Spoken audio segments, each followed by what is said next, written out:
Bienvenidos a Gimel, el programa de radio que te habla de un hombre rico que persigue a un hombre pobre para darle de su riqueza, o que corre tras el injusto para castigarlo. El programa que te habla de la Biblia a través de la Biblia y no de teorías humanas. Muy buenas noches a todos los oyentes. Tenemos el privilegio de llevarles a ustedes este programa al cual hemos puesto, mi esposa le ha puesto el nombre de Gimel. Creo que más adelante tendremos la oportunidad de explicar el significado de esta preciosa palabra de origen hebreo. Por lo pronto, quien les habla, Ricardo Velandia Bernal, junto con su preciosa esposa María Alejandra Lespores Meral, a la que le digo mi morenaza, junto con Andrea Rojas Espinosa y en el audio y edición David Ricardo Ruiz, pues hemos tenido el privilegio de aprovechar este espacio radial para hablarles a ustedes del tema que más nos gusta, y es el tema de la Biblia. La Biblia habla de todo un poquito. La Biblia habla de todo lo que realmente le interesa al ser humano. Por supuesto que allí vamos a encontrar geografía, vamos a hablar de historia, vamos a hablar de psicología, vamos a hablar de todos los temas que nos interese, porque es que, y lo vamos a mencionar más adelante, Dios está interesado en cada uno de los aspectos del ser humano que concierne a la humanidad. De manera que la Biblia va a ser pues nuestro invitado especial, va a ser quien va a hablar por sí misma en este programa. Eso es lo que pretendemos a través de este programa, que aprendamos de la Biblia. Sin más rodeos, entonces comencemos a escuchar la Biblia y qué tiene que decir de sí misma. Y hoy, tratándose de que es el primer programa, pues vamos a tocar un tema controvertido, por supuesto, para algunos desconocido y para nosotros apasionante. Hoy vamos a tocar el tema del quién es el autor de la Biblia, quién la escribió, porque pues todos sabemos que son hombres los que tomaron no el esfero, sino la pluma, por decirlo así, y comenzaron a escribir sobre un pergamino, sobre un cuero, sobre los materiales que había disponibles en la época en que se escribieron todos y cada uno de los diferentes libros que componen la Biblia. Fueron hombres, en definitiva, quienes la escribieron, pero la Biblia dice de sí misma que no queda allí la cosa. La Biblia dice que fue escrita, que su autor es Dios mismo. Si bien fueron seres humanos los que tomaron la pluma y dispersaron la tinta sobre el material para escribirla, detrás de esta mano escribiendo estaba Dios. Eso es lo que dice la Biblia, y ese es el motivo por el cual la hace maravillosa, la hace encantadora y la hace pues muy especial. Sé que este es un tema controvertido, pero es a la vez apasionante y maravilloso. Y para empezar a desarrollarlo, pues quisiera que leyéramos un poco de lo que la Biblia dice acerca de sí misma. Y vamos a empezar con una carta que le escribe Pablo o Saulo de Tarso a su amigo, a su pupilo Timoteo. Pablo, para este entonces, estamos hablando del año 66 o 67 después de Cristo, se encontraba ya preso en Roma y le escribe a su pupilo, a su amigo, a su discípulo Timoteo, quien estaba en la próspera ciudad de Éfeso. Le escribe varias cartas, vamos a leer una parte de la segunda carta, y le escribe, entre muchas otras cosas, lo siguiente, y leo. Segunda carta de Timoteo, capítulo 3, versos 16 y 17.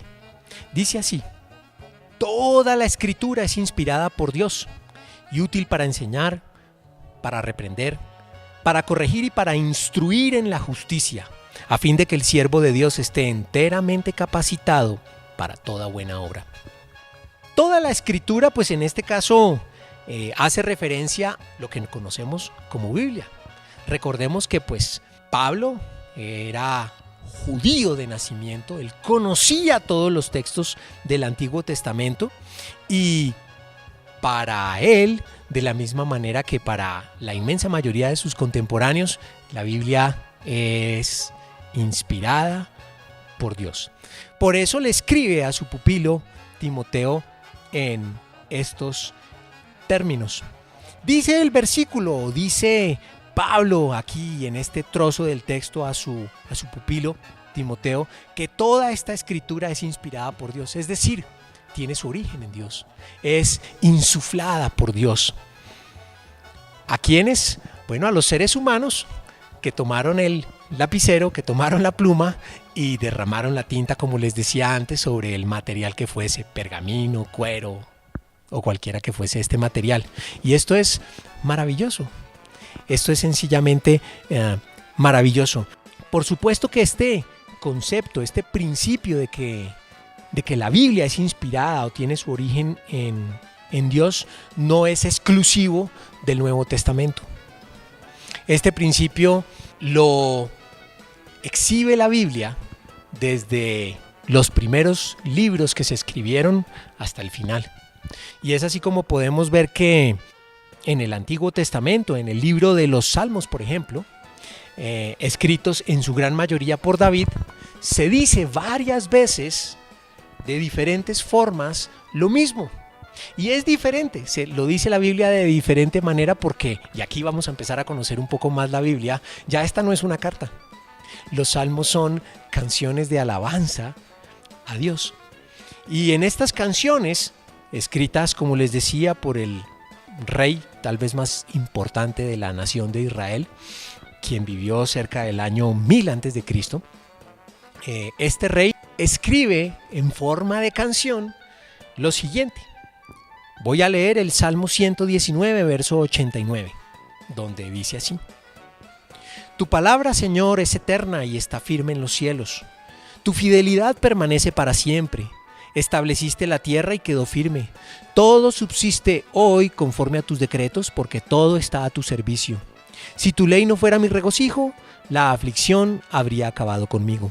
Jamás me olvidaré de tus preceptos, pues con ellos me has dado vida. Sálvame pues, que te pertenezco, y escudriño tus preceptos. Los impíos me acechan para destruirme, pero yo me esfuerzo por entender tus estatutos. He visto que aún la perfección tiene sus límites. Solo tus mandamientos son infinitos. Cuánto amo yo tu ley. Todo el día medito en ella. Bueno, vemos que aquí al comienzo del Salmo, David se refiere al Señor, a Dios. En una traducción literal podríamos decir que se escribe Yahvé, y dice que la palabra de este Señor, de Dios, de Yahvé, es eterna y está firme en los cielos. Y cierra diciendo que esta palabra también recibe el nombre de ley. Ley, una ley que merece la meditación de este rey todo el día. Esta ley dice que es eterna, que está firme en los cielos y que para él es un gozo estudiarla, aprenderla y ponerla en práctica. Eso es lo que está diciendo allí el Salmo. En pocas palabras, el rey David alaba a Dios por su palabra y la reconoce estos escritos como inspirados por Dios. Los reconoce como siendo de origen divino. Pues bien, esto es lo que dice la Biblia de sí misma. Esto es lo que dice la Biblia en muchas partes de sí misma, que es inspirada por Dios, que tiene su origen primigenio en Dios. Pero, pues por supuesto que este tema sé que es muy controversial, sé que muchos lo ponen en duda, sé que surgen un montón de preguntas al respecto. Y por supuesto que la idea es que sigamos dejando hablar a la Biblia para que ella nos vaya instruyendo y nos vaya contestando esta gran cantidad de preguntas que por supuesto vamos teniendo en nuestro corazón. Una de las formas en que la Biblia da respuesta a esta duda acerca de si Dios es el autor de la Biblia es a través de un tema que ha interesado a la humanidad pues por mucho tiempo, aún hoy. Y de pronto, tal vez hoy más que nunca, es un tema que interesa a muchos y es el tema que llamamos profecía o de manera más específica, predicción de eventos futuros. En la Biblia hay mucha profecía, hay mucha predicción de eventos futuros. En realidad el término profecía se aplica para toda la palabra de Dios. Toda la palabra de Dios en términos generales puede ser llamada o denominada como profecía, pero hay casos muy especiales en los cuales se hace predicción de eventos. Y creo que esta es una herramienta muy importante para mostrar cómo la Biblia tiene su autor, Dios mismo, porque la misma Biblia describe a su autor, Dios, como uno capaz de anticipar el futuro, de conocer perfectamente el presente y de conocer perfectamente el pasado. Así describe la Biblia a Dios. Para poner un ejemplo, podemos ir al libro de Isaías, que fue escrito cerca del año 690 a.C., libro en el cual el profeta describe a Dios, o mejor, Dios se describe a sí mismo a través del profeta en estos términos. Leo Isaías capítulo 46 versos 9 y 10, donde dice: recuerden las cosas pasadas, aquellas de antaño. Yo soy Dios y no hay ningún otro. Yo soy Dios y no hay nadie igual a mí. Yo anuncio el fin desde el principio, desde los tiempos antiguos, lo que está por venir.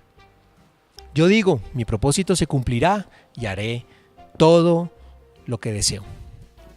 Aquí vemos que de manera muy clara el profeta, o Dios hablando a través del profeta, dice primero que como Él, como Dios, no hay ninguno, que Él es único. Y dice además que Él anuncia desde el principio, desde los tiempos antiguos, lo que está por venir. Es decir, Dios se revela como uno que es capaz de predecir el futuro porque lo conoce a la perfección. Dice, es más, agrega que Él tiene un plan y que ese plan se va a cumplir. Pase lo que pase, dice Dios, ese plan, el cual es su deseo, se va a cumplir. Así es como la Biblia describe a Dios, a su autor. Con el ánimo de no dejar muchos interrogantes, aunque sé que van a quedar algunos, vamos a poner un ejemplo, como decimos popularmente, para la muestra un botón. Vamos a desarrollar una de las tantas profecías o de las tantas predicciones que hace la Biblia. Pero vamos a tomar un ejemplo un poquito especial, en el sentido de que es un ejemplo que yo creo que es conocido o reconocido por la historia universal secular, llamémoslo así. No es sino entrar a Google o leer cualquier enciclopedia de historia universal y vamos a encontrar que estos acontecimientos pues son históricos, ¿sí? Vamos para introducir o para desarrollar esta profecía, vamos a leer en el mismo libro de Isaías parte del capítulo 44 y parte del capítulo 45. Específicamente Isaías desde el capítulo 44, verso 24, hasta Isaías 45, verso 6. Dice así: así dice el Señor, tu Redentor, quien te formó en el seno materno. Yo soy el Señor que ha hecho todas las cosas. Yo solo desplegué los cielos y expandí la tierra. ¿Quién estaba conmigo? Vemos que aquí Dios se revela como el creador de todo lo que existe. Y continúa: yo frustro las señales de los falsos profetas y ridiculizo a los adivinos. Yo hago retroceder a los sabios y convierto su sabiduría en necedad. Yo confirmo la palabra de mis siervos y cumplo el consejo de mis mensajeros. Yo digo que Jerusalén será habitada, que los pueblos de Judá serán reconstruidos y sus ruinas las restauraré. Hagamos una pausa aquí, porque es bien interesante lo que está acá diciendo el profeta de la predicción. ¿Por qué digo que es bien interesante? Yo llamo a esto una especie de predicción doble. Recordemos que Isaías escribió este libro en el año 690 a.C. Para esa época, aproximadamente, por supuesto, para esta época, Jerusalén estaba construida, estaba bien el templo estaba construido y la gente estaba viviendo con un cierto grado de comodidad. Pero el profeta dice que Jerusalén sería reconstruida y habitada. Yo me imagino a los contemporáneos de Isaías tomándole el pelo o aún burlándose de él, ¿no? Porque pues ¿cómo se atreve el profeta a decir que Jerusalén iba a ser reconstruida si aún estaba sobre sus pies, si aún no había sido destruida? Pero así es como lo plantea el profeta. Así es como lo plantea el profeta. Sigo leyendo entonces en el versículo 27. Dice: yo mando que se seque lo profundo del mar y ordeno que se sequen sus corrientes.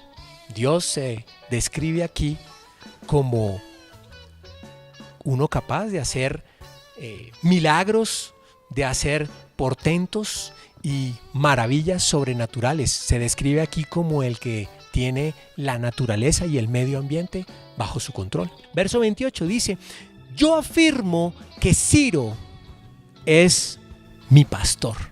Encontramos ya aquí a una persona descrita con nombre propio.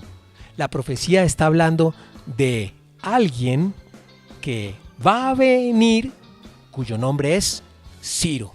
Dice: y dará cumplimiento a mis deseos, dispondrá que Jerusalén sea reconstruida y que se repongan los cimientos del templo. ¡Wow! Lo que se está diciendo aquí en la profecía es que este Ciro va a hacer la voluntad de Dios, va a hacer que Jerusalén sea reconstruida, para lo cual, como lo dijimos antes, tiene que ser primero destruida, y va a hacer que se repongan los cimientos del templo. Recordemos que el templo de Jerusalén ya había sido construido muchos años atrás por Salomón, hijo de David. Ese era el templo donde los judíos adoraban y hacían sus sacrificios en ese entonces. Pero dice aquí la profecía que Ciro va a hacer que se repongan los cimientos del templo. Es decir, el templo iba a quedar arrasado por completo. Muy bien, versículo 1 del capítulo 45. Así dice el Señor a Ciro, su ungido, a quien tomó de la mano derecha para someter a su dominio las naciones y despojar de su armadura a los reyes, para abrir a su paso las puertas y dejar abiertas las entradas. Marcharé al frente de ti y allanaré las montañas, haré pedazos las puertas de bronce y cortaré los cerrojos de hierro. Te daré los tesoros de las tinieblas y las riquezas guardadas en lugares secretos, para que sepas que yo soy el Señor, el Dios de Israel, que te llama por tu nombre. Bueno, impresionante. Lo que está aquí diciendo la profecía es que Ciro iba a ser un gran conquistador. No iba a ser, como decimos nosotros, un pintadito en la pared. Lo que dice aquí la profecía es que Ciro iba a conquistar, a derrotar, no puebluchos ni caseríos, sino naciones enteras, que reyes iban a verse obligados a abrir sus puertas para aceptar la dominación el dominio de un tal Ciro. Eso es lo que está diciendo allí la profecía. Todo esto, por supuesto, Dios dice, no va a ser Ciro en sus propias fuerzas quien lo va a hacer, sino voy a ser yo, Dios, quien le va a permitir o quien va a apoyar a Ciro para que logre este cometido, porque dice Dios, ese es mi deseo. Ahora, el propósito de todo esto, Dios va a permitir todo esto, ¿por qué? Versículo 4. Dice, por causa de Jacob mi siervo, de Israel mi escogido, te llamo por tu nombre y te confiero un título de honor, aunque tú no me conoces. Le está hablando prácticamente a Ciro, vamos a verlo ahora más adelante, aún antes de que nazca. Le está llamando por su nombre a este gran conquistador y le está explicando los motivos por los cuales él lo va a enaltecer y le va a permitir todas estas conquistas. Y es por causa de Jacob mi siervo, es decir, por causa del pueblo de Israel. Dios va a actuar en favor de Israel porque Él escogió a esa nación. Y va a actuar en favor de esta nación utilizando a una herramienta humana que él llama Ciro. Y dice: yo soy el Señor y no hay otro, fuera de mí no hay ningún Dios, aunque tú no me conoces te fortaleceré, para que sepan de oriente a occidente que no hay ningún otro fuera de mí. Yo soy el Señor y no hay ningún otro. Wow, Dios aquí a través de la profecía está diciendo que Él es único, no hay sino un solo Dios. Y que vuelve y hace énfasis en que Ciro no lo conocerá, es decir, no va a venir del pueblo de Israel este señor Ciro, pero que a pesar de eso va a ser la herramienta en manos de Dios. Muy bien, muy bien. Esto básicamente es lo que dice la profecía explicada paso por paso. Cuando nosotros abrimos las páginas de cualquier enciclopedia de historia universal, vamos a encontrar que desde la antigüedad, en esta zona de Oriente Próximo, ha sido lugar de desarrollo de muchos imperios, ¿no? Uno de ellos es el Imperio Babilónico, muy conocido por supuesto porque su apogeo lo encontró a través de Nabucodonosor. Nabucodonosor, el principal emperador de este gran imperio, qué pena la redundancia, con su capital en Babilonia, logra por supuesto en el 586 a.C. dominar Jerusalén. Jerusalén venía rebelándose contra el dominio extranjero, pero finalmente cae a manos del imperio babilonio. Y estos emperadores tenían la costumbre de no dejar a las personas más importantes, más adineradas, más cultas allí en sus propias ciudades. La idea era sacarlos de allí y llevárselos a las capitales o a las ciudades principales de sus imperios para usufructuar de sus conocimientos y de su cultura, quedando rezagados en las zonas conquistadas, digamos, lo más pobre, lo menos culto, lo menos importante de la sociedad que fue conquistada. De manera que la crema innata de la sociedad judía va exiliada a Babilonia y allí comienzan a tener una experiencia fuera de su nación, lejos de su ciudad, la cual fue arrasada por completo, lo podemos verificar en los libros de historia, sin templo, el cual fue destruido y lo cual también puede ser verificado en los libros de historia. Pero también nos dice la historia que los imperios van y vienen. No hay imperio que se sostenga por la eternidad. Los imperios humanos nacen, tienen sus momentos de apogeo y también de decadencia. Y así le ocurre, no es la excepción para el imperio babilónico. Babilonia es conquistada por un imperio que se llamó el imperio persa. Ya que no adivinan quién estaba a la cabeza de este imperio persa. Un tal Ciro. Un tal Ciro con nombre propio. Ciro, conocido en la historia universal como Ciro II, el Grande.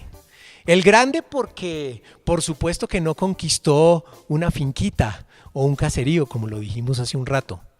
Fue el forjador de uno de los imperios más extensos conocidos en la antigüedad. Ciro, en el año 559 antes de Cristo, sucede a su padre Cambises I y conquista Ecbatana, la capital de Media, y unos años después Lidia, para finalmente entrar en el 539 a.C. en la capital del imperio babilónico, Babilonia, subyugándola, conquistándola y dominándola. De manera que se cumple perfectamente lo anunciado por la profecía, que Ciro iba a ser una persona que iba a dominar naciones, que iba a subyugar reyes y que iba a ser la herramienta en las manos de Dios con un propósito específico. ¿Cuál propósito específico? Pues resulta que este señor Ciro, al poco tiempo de haber conquistado Babilonia, emite un decreto, el cual se recoge, o la arqueología lo ha confirmado en el famoso cilindro de Ciro, y que no dice otra cosa que permite, es su deseo, que los familiares, los descendientes de los judíos que fueron exiliados en Babilonia y los alrededores, regresen a sus lugares de origen y reconstruyan la ciudad, reconstruyan el templo, habiten nuevamente las zonas que habían sido desocupadas, conquistadas por el imperio babilónico. Esto efectivamente sucede. De hecho, Ciro no solo da la autorización de que esto se pueda hacer, sino que ayuda económicamente a los judíos para tal fin. Se cumple de manera maravillosa una profecía que fue dicha unos 120 años antes de que ocurrieran los hechos. Vuelvo y repito, reconocidos por la historia universal y hoy en día al alcance casi que de cualquier curioso y, por qué no, enamorado de la historia.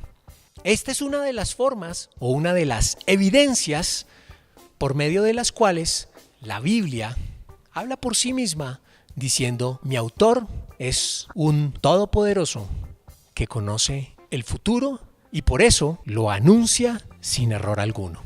Muchísimas gracias y que estas palabras queden en nuestros corazones, en sus corazones, para meditarlos. Hasta la próxima. Te esperamos el próximo martes a las 8 p.m. para seguir recibiendo la riqueza de la palabra.